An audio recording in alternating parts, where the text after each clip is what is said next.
అశోకుడు చెట్లు నాటించాను. కాకతీయ విజయనగర రాజులు తాగునీటి సాగునీటి అవసరాలకు చెరువులు తవ్వించెను అని ప్రజా సంక్షేమాన్ని దృష్టిలో పెట్టుకుని ఆనాటి రాజులు పడ్డ తాపత్రయం గురించి చరిత్ర పాఠాలు చదువుకున్నాం. ఇప్పుడు అదే ప్రజల సొమ్ముతో చంద్రగిరి మాజీ ఎమ్మెల్యే చెవిరెడ్డి చెరువులు పూడ్పించెను అని చదువుకోవాల్సిన పరిస్థితి కనిపిస్తుంది. అధికారాన్ని అడ్డం పెట్టుకుని నిండు కుండలాంటి చెరువును తన అవసరాల కోసం పూడ్చిన చెవిరెడ్డి దానికి కొత్త భాష్యం చెప్పుకుంటున్నారు. దాంతో సుప్రీంకోర్టు ఉత్తర్వులు ఎలా తుంగలో తొక్కారంటూ పర్యావరణ ప్రేమికులు ఆగ్రహం వ్యక్తం చేస్తున్నారు.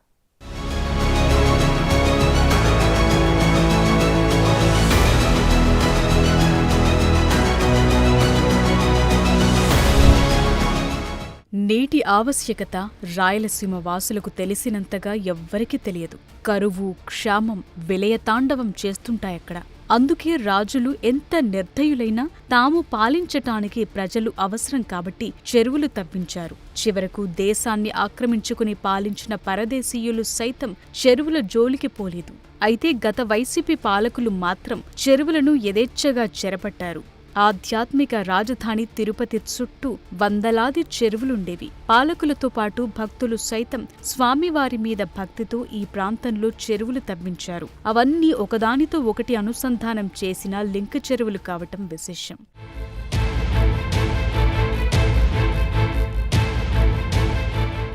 అయితే మాజీ ముఖ్యమంత్రి జగన్కు అతి సన్నిహితుడైన చంద్రగిరి మాజీ ఎమ్మెల్యే చెవిరెడ్డి భాస్కర్ రెడ్డి మాత్రం గత పాలకులలాగా చరిత్రలో తన పేరు శాశ్వతంగా ఉండాలని భావించారో ఏమో కానీ తన స్వగ్రామం తుమ్మలకుంటలో మంచి స్టేడియం ఏర్పాటు చేయాలనుకున్నారు. 2014 ముందే ఆయన ఇందుకు ప్రణాళికలు సిద్ధం చేసుకున్నారు. వైఎస్సార్ కుటుంబానికి విధేయుడు అయిన ఆయన జడ్పీటీసీగా ఉన్నప్పుడే తుమ్మలగుంట చెరువుపై కన్నేశారు. అప్పట్లోనే చెరువులో టెంపరరీగా ప్లేగ్రౌండ్ ఏర్పాటు చేసి ఆంధ్ర క్రికెట్ అసోసియేషన్కిచ్చారు. అద్దె రూపంలో బానే ముట్టిందన్న ప్రచారం కూడా జరిగింది. నీటి వనరుల విషయంలో సుప్రీంకోర్టు ఇచ్చిన తీర్పులు చెవిరెడ్డి చెవికెక్కలేదు. 2014లో అధికారంలోకొచ్చిన కూటమి ప్రభుత్వం తిరుపతి చుట్టూ ఉన్న చెరువుల పునరుద్ధరణకు టీటీడీతో కలిసి నిధులు విడుదల చేయాలని నిర్ణయించింది. అప్పట్లో 40 చెరువులను గుర్తించారు. అయితే తర్వాత టీటీడీ నిధుల విషయంలో కోర్టుకు పోవటంతో అది చాలా వరకు ఆగిపోయింది. నీరు చెట్టు కింద చెరువుల మరమ్మతులు జరిగాయి. తుమ్మలగుంట చెరువులో ఉన్న నిర్మాణాలను అప్పట్లో సీఎం చంద్రబాబు దృష్టికి తీసుకుపోవటంతో ఆయన తొలగించమని ఆదేశాలు జారీ చేశారు.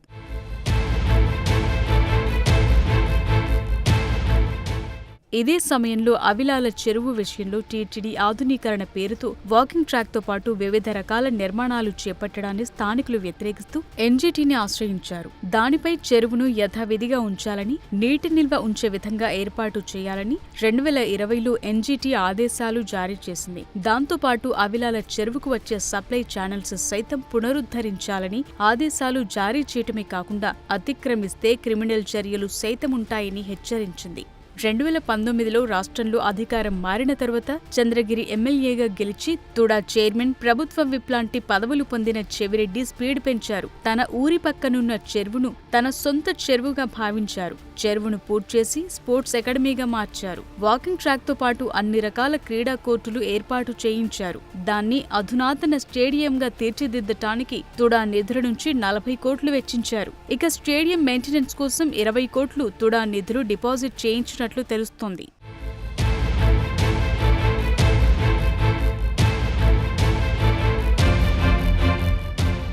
అయితే తుడా అధికారులు ఇప్పటికీ చెవిరెడ్డి భక్తిలో మునిగి తేలుతుండటంతో వారు బయటకు చెప్పటం లేదు. అయితే పర్యావరణ ప్రేమికులు మాత్రం చెవిరెడ్డిని టార్గెట్ చేస్తున్నారు. అవిలాల చెరువుకు వచ్చే అన్ని సప్లై ఛానల్స్ తో పాటు లింక్ చెరువులు కూడా పునరుద్ధరించాల్సి ఉందని ఎన్జీటీ తీర్పులో ఉందని, అస్సలు చెరువులు పూడ్చి క్రీడా మైదానం నిర్మించాలనే ఆలోచన రావటమే అత్యంత దారుణమని పర్యావరణ ప్రేమికుడైన న్యాయవాది మోహన్ కృష్ణ అంటున్నారు. చెవిరెడ్డి అక్రమాలపై వెంటనే చర్యలు తీసుకుని చెరువుని పునరుద్ధరించకపోతే న్యాయ పోరాటం చేస్తానని హెచ్చరిస్తున్నారు.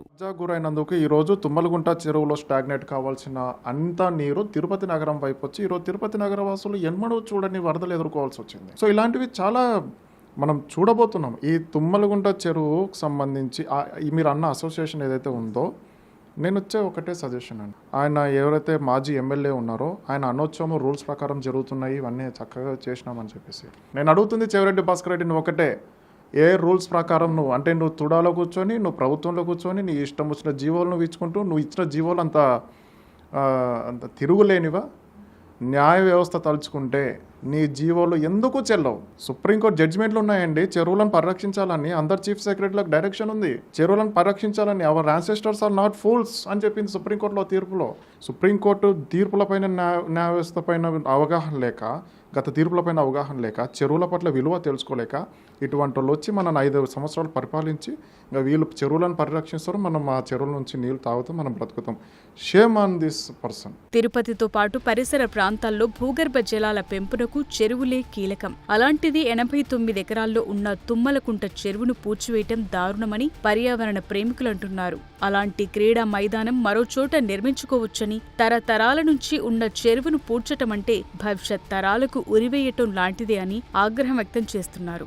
ఈ చెరువు పూడ్చటం వల్ల 2 ఏళ్ల క్రితం తిరుపతిలోని పద్మావతి యూనివర్సిటీతో పాటు ఎంఆర్ పల్లి రైల్వే స్టేషన్ దక్షిణ భాగంలోని ప్రాంతాలు వరద నీటిలో మునగటాన్ని గుర్తు చేస్తున్నారు. తాజాగా చెవిరెడ్డికి తన మైదానాన్ని నూతన ప్రభుత్వం చెరువుగా మారుస్తుందనే భయం పట్టుకుందో, లేకపోతే తుడా నిధుల లెక్కలు బయటపడతాయని భయపడుతున్నారో కానీ ప్రస్తుతం ఆయన హడావిడి మీడియా సమావేశం ఏర్పాటు చేసి తన గొప్పతనాన్ని అతి గొప్పగా చెప్పుకున్నారు. తాను చెరువుని పూడ్చి మైదానాన్ని ఎంత అద్భుతంగా తీర్చిదిద్దానో వివరిస్తున్నారు. చెరువు అన్నారు, ఈ చెరువుని ఎట్లా వదిలేసి ఉంటే ఈరోజు ఏమై ఉంటుందో మీకు అంతా తెలుసు. ఈ చెరువుని సీఎం పేసులో ఉన్న రవిచంద్ర గారు ఆ రోజు తుడాకు అప్పగించారు. నేను కాపాడే ప్రయత్నం చేశాం. నీళ్ళు ఇవ్వడానికి చుట్టూ 2 కిలోమీటర్లు తెంచుకొట్టాం. కొన్ని లక్షల చెట్లు నాటాం. 52 రకాల పూల చెట్లు నాటాం, 43 రకాల పండ్ల చెట్లు నాటాం, 16 రకాల క్రీడలు తీసుకొచ్చాం. అద్భుతమైనటువంటి ఒక రామోజీ ఫిలిం సిటీ లాగా ఒక అద్భుతమైనటువంటి ఆ కళాఖండాన్ని తయారు చేసి అందించడానికి ప్రయత్నం చేశాం. ఆత్మీయులను మీ అందరికి కూడా చూపించడానికి ఆ ప్రయత్నం. రోజుకి 1 గంట ఇదే గ్రౌండ్లో మీరు గడపండి. 1 నెల తర్వాత నాకు చెప్పండి నీ ఆరోగ్యం ఎంత బాగుందో. 2 రకాల కారణాలు. ఒకటి ఆక్సిజన్. నీకు ఆక్సిజన్ ఇచ్చేటటువంటి ఆయుర్వేదిక చెట్లు అన్నీ ఉన్నాయి గ్రౌండ్లో. ఆరోగ్యానికి కావాల్సినటువంటి మంచి గాలినిచ్చే చెట్లని కేరళకి వెళ్ళి తీసుకొచ్చి పెట్టాము ఇక్కడ. అయితే అంత పెద్ద చెరువు నిర్మాణానికి ఎన్ని వేల మంది కార్మికులు పనిచేశారో చెప్పలేదు. ప్రస్తుత ఆధునిక కాలంలో యంత్రాలతో తెచ్చిన మట్టితో వారం రోజుల లూప్ చెరువును పూడ్చివేయించారు. చెరువులు తవ్వించి భవిష్యత్ తరాలకు నీటి కష్టాలు రాకుండా చేయాలి కానీ ఉన్న చెరువులు పూడ్చి క్రీడా మైదానాలు కట్టించి ఏదో గొప్ప పని చేశామని హడావిడి చేయటం ఎంతవరకు సమంజసమన్న విమర్శలు వ్యక్తమవుతున్నాయి. మొత్తం మీద గత ప్రభుత్వంలో తిరుగులేని నేతగా చెలామణి అయిన చెవిరెడ్డి తాను మోజుపడి కట్టించిన ప్లేగ్రౌండ్ తిరిగి చెరువుగా మారిపోతుందన్న భయం పట్టుకున్నట్లు కనిపిస్తోంది. అందుకే ఆయన హడావిడిగా ముఖ్యమంత్రి చంద్రబాబుకు సైతం లేఖ రాశారని అంటున్నారు. ఇక్కడ ఇంకో ట్విస్ట్ ఏంటంటే ఆయన చిన్న కుమారుడు మొన్నటిదాకా జిల్లా క్రికెట్ అసోసియేషన్ అధ్యక్షుడిగా పనిచేశారు. తన చిన్న వారసుడి ఫ్యూచర్ కోసమే చెవిరెడ్డి అంత కాస్ట్లీగా స్టేడియం కట్టించారట. తిరిగి గెలుస్తామన్న ధీమాతో అక్రమంగా అన్నీ చేసిన చెవిరెడ్డికి ఇప్పుడు జరగబోయేది కళ్ల ముందు కనిపిస్తూ గుబులు రేగుతోందట.